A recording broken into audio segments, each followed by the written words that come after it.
Kisah perjalanan hidup seorang anak manusia. Hari ini aku mau ngomong soal penyesatan. Kalau kita orang-orang yang suka melihat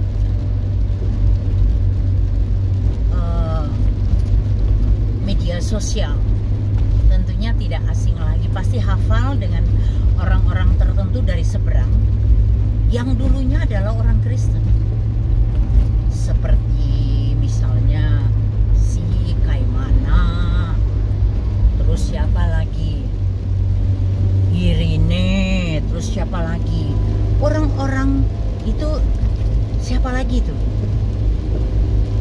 orang-orang yang menyesatkan orang lain. Waduh, dalam firman Tuhan, Tuhan katakan kalau orang-orang seperti begitu lebih baik nggak lahir di dunia, atau lehernya tuh diganduli batu, dibuang ke dalam laut. Artinya orang-orang ini adanya hanya kebinasaan dalam hidupnya dia. Dia tidak akan mengalami sukacita dalam surga. Orang-orang yang menyesatkan itu nantinya seperti apa kehidupannya? Waduh, ngeri lah.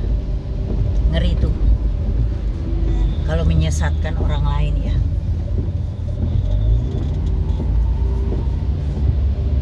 Tahu kebenaran firman Tuhan, tapi karena kecewa sama orang-orang tertentu di gerejanya, kemudian keluar dan terus koar-koar di media sosial, mereka sudah pindah ke seberang, tapi yang mereka bahas Alkitab, firman Tuhan kita.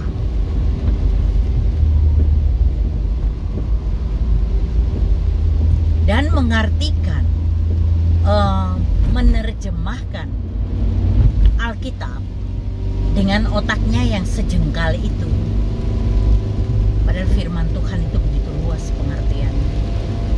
Orang yang bisa memahami firman Tuhan adalah orang-orang yang ada Roh Kudus di dalamnya, yang bisa menerjemahkan, mengartikan hidupnya kudus, yang bisa mengartikan maksud dari firman Tuhan. Bukan orang-orang yang kecewa hatinya sama manusia, sama mungkin pendetanya atau sama pejabat gereja, kemudian pindah ke seberang dan dapat keuntungan secara finansial, kemudian menjelek-jelekan Alkitab. Aduh, Tuhan ampuni dia, Tuhan kasihan. Aku tuh justru melihat itu kasihan. Cuma gara-gara dunia. Itu kan semua gara-gara dunia. Duit, pengen cuan aja sih. Dapat duit dengan menjual ayat. Saya kadang-kadang kalau lihat videonya saya ketawa sendiri. Muka Abu Nawas aku bilang. Apalagi si Kaimana. Mukanya muka Abu Nawas. Muka Abu Nawas. Dia ngomong mau meyakinkan saya, tertawa. Wih, setan, iblis. Kau memang iblis yang ada di dalammu. Penyesatan yang kau lakukan, nanti tiba masanya kau harus pertanggungjawabkan di hadapan Tuhan. Lo jelas-jelas lo tertulis dalam Al-Quran, yang datang pada hari kiamat siapa? Ayo, yang menjadi hakim siapa? Ayo, ngeri. Ose itu Barenti, Jo. Barenti, Ose Barenti. Itu kalau orang Ambon bilang. Ose pung mulut itu racun ferose.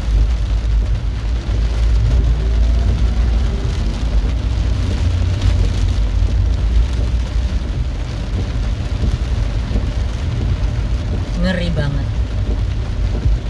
Itu lagi Bu Irene. Kamu tidak mengerti tentang kebenaran firman Tuhan.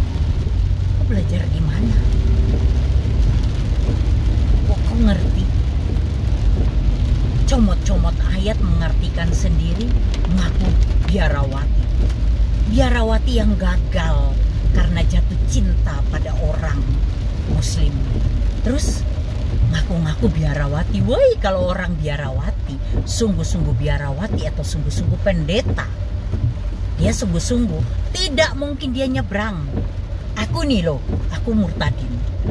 Aku nggak ngerti firman Tuhan dulunya, sama sekali nggak ngerti.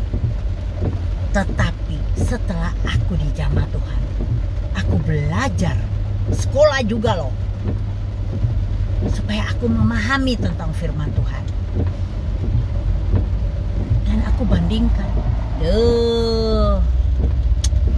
kuasa Tuhan Yesus, dalam nama Yesus itu penuh kuasa. Sekarang saya tanya, kalau memang Tuhanmu itu berkuasa, bisa nggak orang lumpuh atau orang sakit, kau doa di dalam nama Dia, Tuhanmu itu, dan orang itu sembuh? Coba kita tandingan yuk. Saya mau lihat kuasa di dalam Tuhanmu sama kuasa di dalam Tuhanku. Jangan-jangan kamu seperti orang-orang cenayang-cenayang yang pada zaman Musa di hadapan Firaun. Ketika Musa melemparkan tongkatnya dan menjadi ular, mereka juga melemparkan tongkat-tongkat mereka dan menjadi ular. Tapi apa yang terjadi? Tongkat Musa menelan semua ular-ular itu. Kamu juga akan seperti itu. Tuhanku itu berkuasa. Dalam nama Yesus ada kuasa yang besar. Dalam nama Yesus ada mujizat. Di dalam nama Yesus apapun menjadi sangat memungkinkan. Nama Dia berkuasa. Dulu, sekarang, sampai selama-lamanya, nama Yesus penuh kuasa.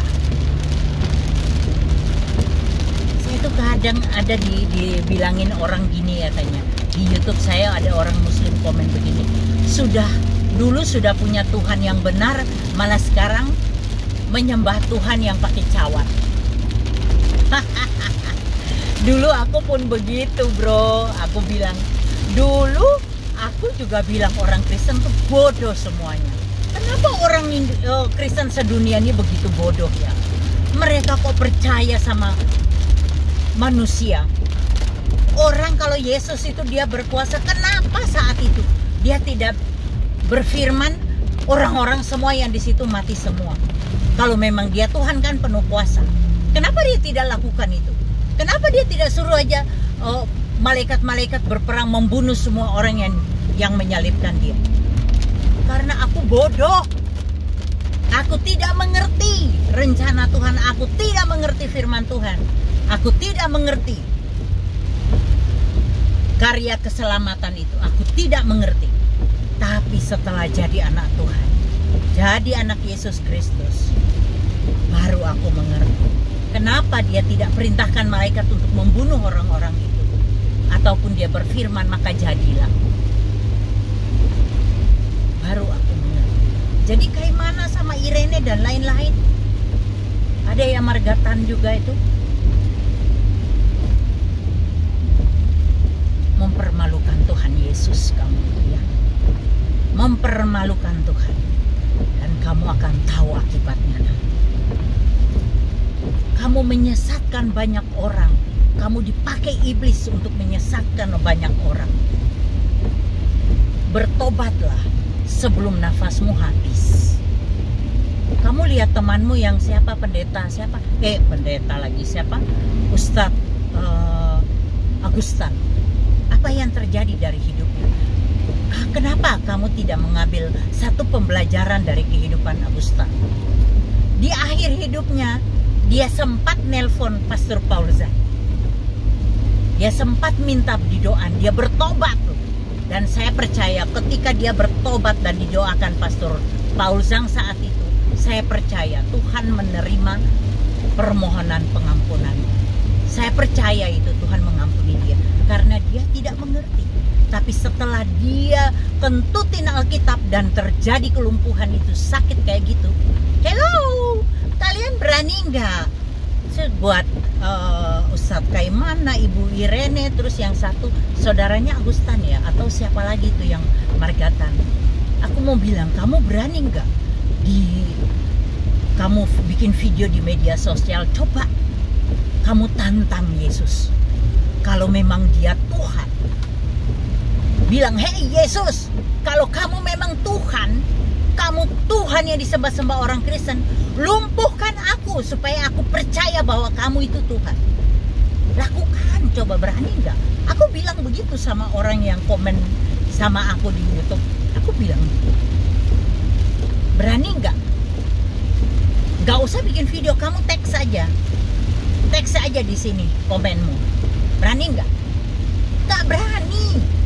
Kenapa? Karena mereka tahu dalam nama Yesus ada kuasa, ada mujizat dalam nama Yesus. Wow, keren Tuhanku itu. Sekalipun pedang di leherku, aku tidak akan mundur. Iman percayaku pada dia. Aku mencintai dan mengasihi Yesus lebih dari hidupku sendiri. Aku mau mengasihi dia lebih, apapun yang terjadi.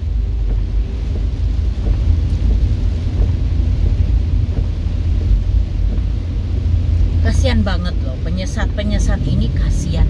Dan saya percaya mereka yang dulunya dari Kristen, pasti keluarganya juga mendoakan mereka terus. Pasti. Kalau keluarganya tahu tentang kebenaran, pasti mereka mendoakan supaya Tuhan sadarkan mereka, supaya mereka melihat kebenaran.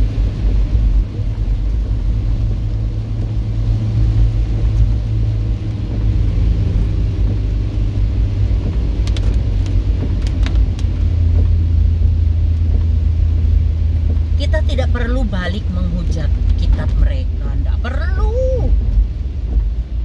Nggak perlu menghujat-hujat gitu tuh, nggak perlu.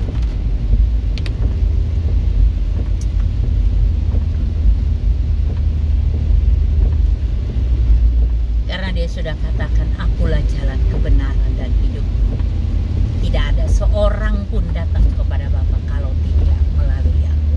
Jadi buat mereka yang tidak percaya pada Yesus, pasti bukan ke surga, pasti ke jurang maut. Oh, kasihan deh lo, bener.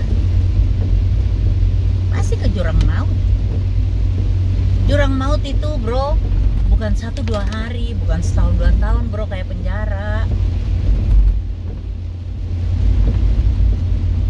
Neraka itu selama-lamanya. Apa kamu mau disiksa terus di api neraka? Duh, ngeri loh.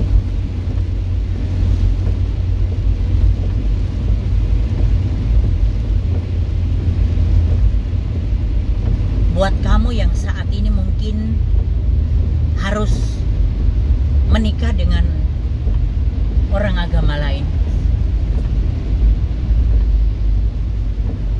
sadar. Dan kamu pindah agama, sadar. Saya juga punya saudara yang seperti itu, dan dia bilang, aku walaupun tidak sholat, aku tidak bisa ngaji, tapi aku selalu berdoa dalam kamar. Aku mohon ampun sama Tuhan. Kenapa kamu takut nyatakan iman percayamu? Kalau kau malu mengakui Tuhan di hadapan manusia, Tuhan juga akan malu mengakui kau di hadapan Allah Bapa. Tidak perlu sembunyi. Orang menyalakan Dian tidak ditaruh di bawah kolong, tapi ditaruh di kaki Dian supaya terang di ruangan itu.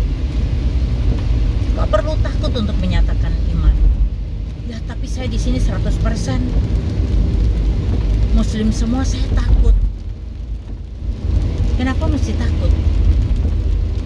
Negara itu menjamin setiap warga negara untuk beragama. pasal 29 kayaknya itu Undang-Undang Dasar 45 kalau nggak salah ya. Kalau pendidikan di 28 kalau nggak salah ya. Aku lupa. Tapi kenapa ya negara kita nih ya sekarang banyak orang intoleransi. Kemarin ada ASN yang marah-marah karena orang ibadah di rumah. Orang ibadah di rumah kok marah? Kamu sholat di rumah orang nggak marah. Nggak ada orang komplain kamu sholat di dalam rumah. Kamu berdoa dalam rumah nggak ada yang komplain.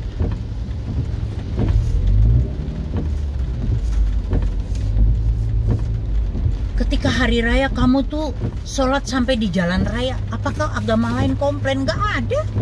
Nggak ada yang komplain. Tapi kenapa kalau orang Kristen beribadah di rumah atau mendirikan gereja, jadi masalah? Kenapa? Kenapa Kristen? Kenapa harus Kristen? Itu pertanyaan besar loh buat kalian. Pertanyaannya kenapa orang Kristen? Saya mau kasih tahu buat saudara-saudaraku orang Kristen. Kenapa kamu dilarang? Kenapa kamu ditentang-tentang orang? Saya kasih tahu. Ada sesuatu yang berharga di dalam kamu.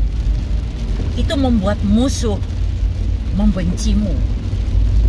Membuat si jahat membencimu. Kenapa? Ada Roh Kudus di dalam kamu yang membuat iblis ngamuk sama kamu. Dia pakai siapa? Pakai orang-orang itulah untuk menyerang kamu. Untuk membenci kamu. Ucap syukur. Ucap syukur. Karena dengan begitu kamu bisa lihat mana kawan mana lawan. Berhati-hatilah. Dia minta maaf di media sosial bukan berarti tulus dari hatinya. Takut dipenjara, takut dipecat.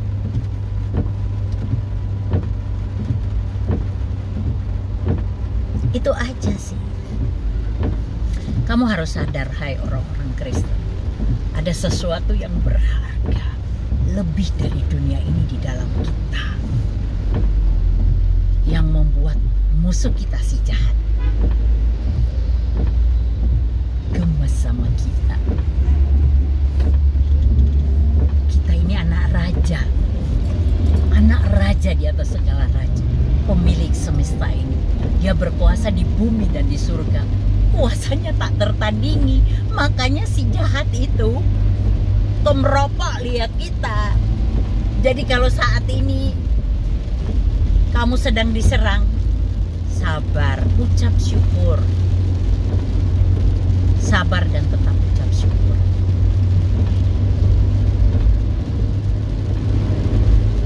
Memang begitulah. Kita nih negara yang multi agama. Semua agama ada di sini.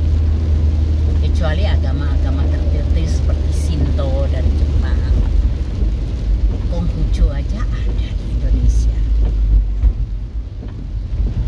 Kepercayaan juga ada. Kita nih negara multi. Kita punya banyak agama, kita punya banyak suku bangsa, kita punya ras-ras yang luar biasa. Kita punya suku dan bahasa yang berbeda. Tapi di dalam Bhinneka Tunggal Ika itu menyatukan kita menjadi satu bangsa dan satu negara. Berbangsa Indonesia, bertanah air Indonesia, berbahasa Indonesia.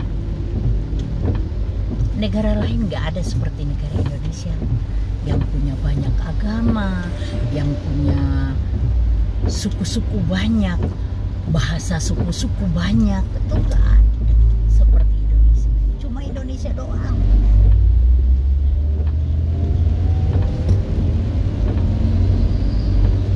Dari timur sampai ke barat, berbagai-bagai bahasa, suku bahasa. Tapi kenapa kemerdekaan, semua pejuang menyuarakan Bhinneka Tunggal Ika. Kalau sering kita dicina-cinain gitu, banyak sekali pejuang Cina yang membantu kemerdekaan Indonesia. Banyak banget, banyak.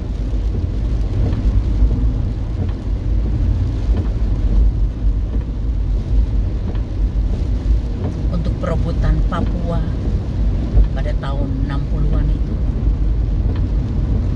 bapak saya pun membantu Indonesia.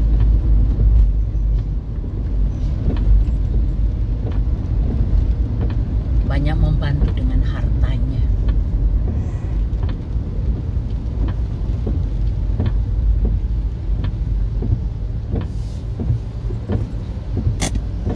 Kenapa sekarang kayak begitu ya bangsa kita itu? Menjelek-jelekan agama lain. Padahal orang Kristen sendiri nggak ada menjelek-jelekan agama Islam atau agama yang lain. Apa ada tokoh-tokoh agama di gereja tuh berkhotbah menjelek-jelekan agama lain? Nggak ada. Karena seorang pendeta Kristen, dia akan berkhotbah tuh tentang kebenaran firman Tuhan. Dia tidak membicarakan agama lain. Tapi kenapa orang-orang yang di agama seberang itu suka menjelek-jelekan agama Kristen? Aneh sekali. Benar aneh loh. Mereka suka julid kayak gitu ya. Kerasukan setan.